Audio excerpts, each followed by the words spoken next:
Radhe Radhe everyone, कैसे हैं आप सब। आई होप आप सब बहुत अच्छे होंगे। मैं भी बिल्कुल ठीक हूँ। और आप सब तो जानते ही हैं कि हमारे चैनल पर महिलाएं व्रत त्योहार कैसे करती हैं इसकी जानकारी मिलती है। और अब एक बहुत ही महत्वपूर्ण व्रत आने वाला है, जीवित पुत्री का व्रत।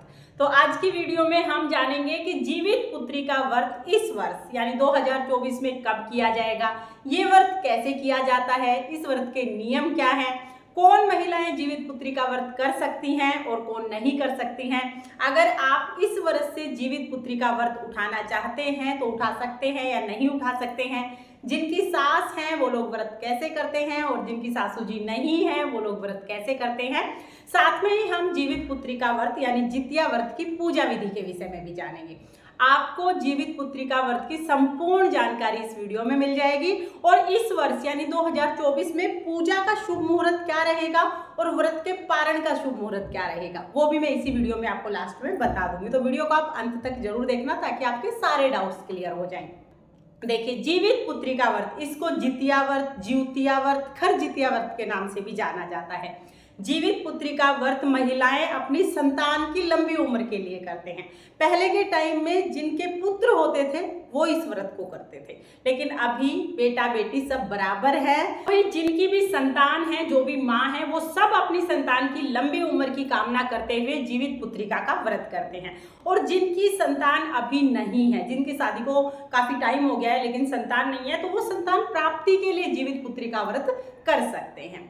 अब जान लेते हैं कि जीवित पुत्री का व्रत इस वर्ष किस दिन किया जाएगा। तो जीवित पुत्री का व्रत अश्विन मास के कृष्ण पक्ष में आने वाली अष्टमी तिथि को किया जाता है, यानी श्राद्ध पक्ष की जो अष्टमी होती है उस दिन जीवित पुत्री का व्रत किया जाता है।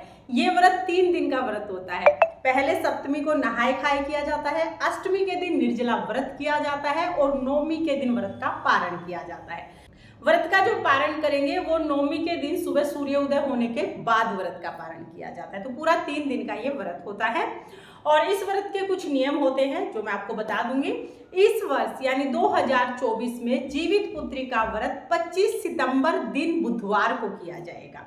तो 25 सितंबर के दिन हमें ये व्रत करना है। 24 सितंबर के दिन नहाए खाए किया जाएगा। इसमें सिर धो के नहाया जाता है, यानी बाल हेयर वॉश किए जाते हैं।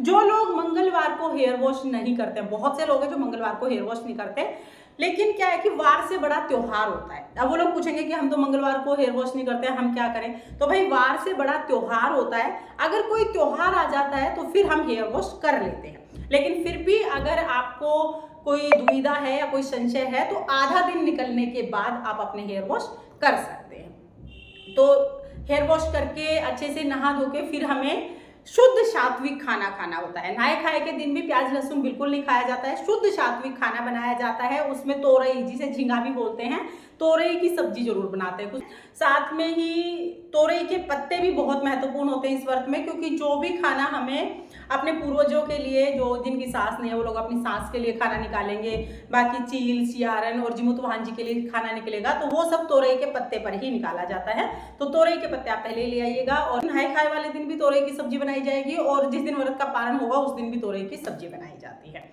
ठीक है। अब नहाए खाए के दिन शुद्ध सात्विक भोजन करके और फिर उसके बाद व्रत किया जाता है। मतलब कुछ लोग पुआ बनाते हैं, कुछ लोग मीठी पूरी बनाते हैं, तो हर घर में कुछ अलग पकवान बनाए जाते हैं।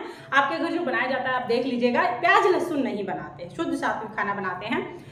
25 तारीख को जिस दिन व्रत शुरू होता है, सुबह सुबह सूर्योदय होने से पहले ही चील, सियारन, जिमुतवाहन और जिनकी सासू जी नहीं है वो अपनी सासू जी के लिए तोरई के पत्ते पर खाना निकालते हैं, जिसमें दही चिवड़ा और खाना वगैरह होता है, मीठी पूरी वगैरह जो भी आपके यहाँ बनाई जाती हैं, वो छत पर या आंगन में निकाले जाते हैं। तो वो निकाल दिया जाता है। फिर पूरा दिन निर्जला व्रत किया जाता है। और सुबह सुबह नहा के ही जो ये तोरई के पत्ते पर जो हम खाना निकालते हैं सुबह सुबह नहा के निकालते हैं। और कुछ लोग सरगी भी कर लेते हैं। तो अगर आप लोग, क्योंकि यहाँ पे सरगी की जाती है, तो आप सरगी कर लीजिएगा। फिर पूरा दिन हमें निर्जला व्रत करना होता है। इस व्रत में बिल्कुल भी जल नहीं पिया जाता है। पूरे 24 घंटे का निर्जला व्रत होता है ये। अब बात कर लेते हैं कि पूजा का समय क्या है।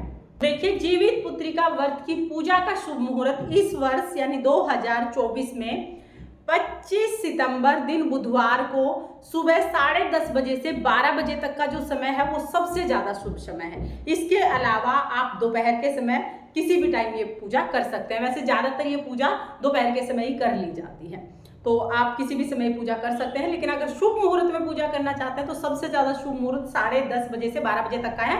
इस समय के बीच में आप पूजा शुरू कर दीजिएगा, फिर पूजा करते रहिए। पूजा कैसे करनी है उसका वीडियो चैनल पर आ चुका है। तो देखिए, जीवित पुत्री का व्रत में कुछ लोग आर बिरार के पौधे की पूजा करते हैं, कुछ लोग मिट्टी से चील, सियारन और जिमुत वाहन जी की मूर्तियां बनाते हैं और तब पूजा करते हैं, और कुछ लोग कुसा घास से जिमुत वाहन जी बना लेते हैं और उसकी पूजा करते हैं।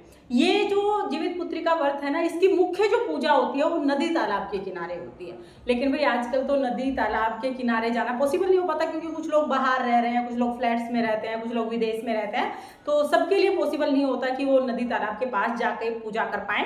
घर पे आप पूजा कैसे कर सकते हैं, इसकी सारी वीडियोज आपको मेरे चैनल पर मिल जाएंगी, आप वहां से देख सकते हैं।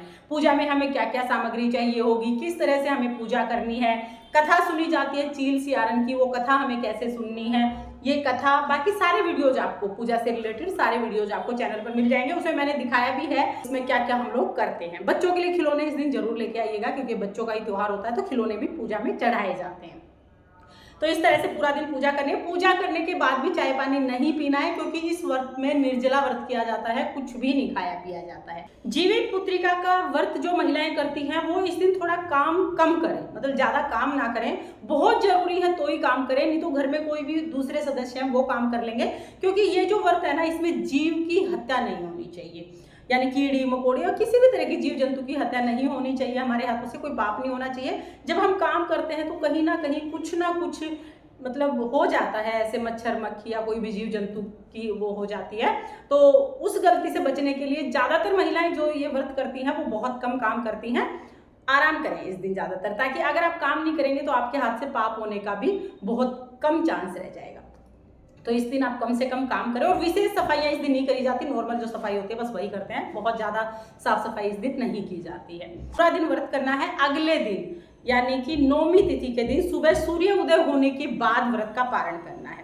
पहले जो भी हमने चौकी लगाई है, जहाँ पूजा की है, वहाँ पर हम पूजा कर लेंगे, दान कर देंगे। चावल दान किया जाता है पारण के पहले। पारण जब हम करेंगे तो पहले चावल और खाने की जो भी चीज़ें होती है, जैसे सब्जी, घी, नमक, मिर्च, ये सारी चीज़ें हम दान करते हैं। उसके बाद हम व्रत का पारण करते हैं।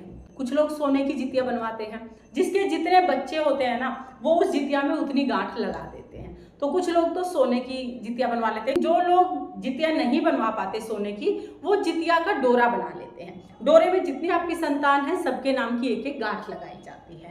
ठीक है, तो आप चाहें तो आप, अगर सोने की आपके पास है जितिया तो आप उसका पूजन करें, और अगर आपके पास सोने की जितिया नहीं है तो आप जितिया का डोरा या जितिया का धागा भी बना सकते हैं। जब हम पूजा करेंगे तो जितिया का जो धागा है या जो जितिया है वो हमें वहीं पर चौकी पर ही रख के उसका पूजन करना है। अगले दिन जब व्रत का पारण कर लेंगे ना, तब हमें जितिया पहननी है, उससे पहले वहीं पर रखनी है। आप बच्चों को ये जितिया पहना सकते हैं। तो इस तरह से आप जितिया अगर नहीं है तो जितिया का डोरा भी बना सकते हैं। कैसे डोरा बनाया जाएगा इसका वीडियो चैनल पर है, आप वहां से देख लीजिए, नहीं तो मार्केट में भी आपको ये डोरा मिल जाएगा। अगर घर पे बनाना चाहते हैं तो डोरा बनाने की भी विधि मैंने बताई हुई है, तो आप वहां से देख सकते हैं। जिन लोगों की सास सवरक सिधार गई है, उनका मानना होता है कि जो उनकी सास जहां भी है वहां पर वो व्रत करेगी, तो उनके नहाए खाए के लिए हमें दान करना होता है। वो लोग दान करते हैं। तो जिस दिन नहाए खाए होता है उस दिन वो आटे के साथ में तोरई और नमक, मिर्च, हल्दी, जो भी चीजें सब्जी में डाली जाती हैं, उन चीजों का दान करते हैं, ताकि ये दान उनकी सासू जी को मिल जाए और उनकी सासू जी ये सब चीजें खा के, नहाए खाए करके और फिर व्रत शुरू कर दे। उसके बाद सुबह सुबह जो तोरई के पत्ते पर दही चिवड़ा वगैरह निकाला जाता है वो अलग होता है। नहाए खाए के दिन आटा और सब्जी, नमक, मिर्च, मसाले का दान किया जाता है। जिनकी सास है वो नहाए खाए के दिन दान नहीं करते हैं, वो सिर्फ पारण के दिन दान करते हैं। तो जिनकी सासू जी नहीं है वो जीवित पुत्री का व्रत में 2 बार दान करते हैं, यानी नहाए खाए के दिन भी दान करेंगे और जिस दिन व्रत का पारण करेंगे उस दिन भी दान करेंगे। नहाए खाए के दिन आटे का दान करना जरूरी होता है और पारण के टाइम पर चावल का दान करना जरूरी होता है। इसके साथ ही जो लोग इस वर्ष से जीवित पुत्री का व्रत शुरू करना चाहते हैं वो बिल्कुल शुरू कर सकते हैं, क्योंकि इस वर्ष ना तो कोई मल मास है ना अधिक मास है, तो इस वर्ष आप ये व्रत शुरू कर सकते हैं। इसके साथ ही बहुत से लोग पूछते हैं कि जीवित पुत्री का व्रत श्राद्ध में है और श्राद्ध में हम नए कपड़े पहन सकते हैं क्या, या फिर श्राद्ध में ये व्रत शुरू कर सकते हैं क्या। तो भाई ये व्रत हमेशा श्राद्ध में ही आता है और इस व्रत में नए कपड़े पहनना जरूरी नहीं होता है। जो आपके पास पहले से कपड़े हैं उनको धो के साफ स्वच्छ करके आप वो कपड़े पहन सकते हैं। बाकी कुछ परिवारों का अपना परंपरा होता है, कुछ लोग नए कपड़े पहन के व्रत करना चाहते हैं तो कर सकते हैं, क्योंकि ये व्रत हमेशा श्राद्ध पक्ष में ही आता है। श्राद्ध पक्ष की जो अष्टमी तिथि होती है उसी दिन जीवित पुत्री का व्रत किया जाता है। तो इस व्रत में आप सिंदूर भी लगा सकते हैं, मेहंदी भी लगा सकते हैं, इस व्रत में आप महावर भी लगा सकते हैं। तो जो श्राद्ध के नियम है उनसे अलग इस व्रत में आप ये सब काम कर सकते हैं, क्योंकि ये व्रत आता ही इस टाइम पर है। जीवित पुत्री का व्रत से संबंधित आपके सारे डाउट्स क्लियर हो गए होंगे, लेकिन फिर भी अगर कोई डाउट है तो आप कमेंट करके पूछ सकते हैं, मैं रिप्लाई करने की पूरी कोशिश करूंगी। ये जीवित पुत्री का व्रत आपके और आपके संतान के लिए मंगलमय हो, इसी कामना के साथ फिर मिलेंगे किसी और वीडियो में। तब तक के लिए जय श्री कृष्णा, राधे राधे।